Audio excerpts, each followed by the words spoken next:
5 ম্যাচের টি-20 সিরিজের প্রথম ম্যাচে নিউজিল্যান্ডের বিপক্ষে লজ্জার হার হেরেছে পাকিস্তান। কিউইদের বিপক্ষে হেরেছে 9 উইকেটে। শুরুতে ব্যাট করতে নেমে 91 রানে গুটিয়ে যায় পাকিস্তানের ইনিংস। জবাবে 92 রানের টার্গেটে ব্যাট করতে নেমে 9 উইকেট হাতে রেখে জয় তুলে নেয় কিউইরা। চ্যাম্পিয়ন্স ট্রফির হতাশা ভুলে নিউজিল্যান্ডের বিপক্ষে ঘুরে দাঁড়ানোর মিশনে নেমেছিল পাকিস্তান। তবে প্রথম ম্যাচেই বড় ধাক্কা খেয়েছে বাবর আজমরা। এদিন টস জিতে ব্যাট করতে নেমে শুরুতে ধাক্কা খায়। ব্যাট করতে নেমে খুশদিল শাহ ছাড়া কেউই করতে পারেনি 20 রানের কোটা। পাকিস্তানের দুই ওপেনার মোহাম্মদ হারিস আর হাসান নেওয়াজ দুজনই আউট হয়েছেন ডাক মেরে। ইরফান খান, সাদাব খান, আব্দুল সামাদ, শাহিন আফ্রিদি কেউই ছুঁতে পারেননি 2 অঙ্কের রান।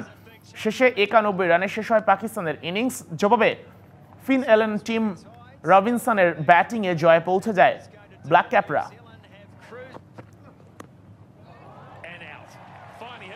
উৎসবের খুশি হবে নগদে বেশি, কারণ ঘন্টায় ঘন্টায় আছে গিফট জেতার সুযোগ।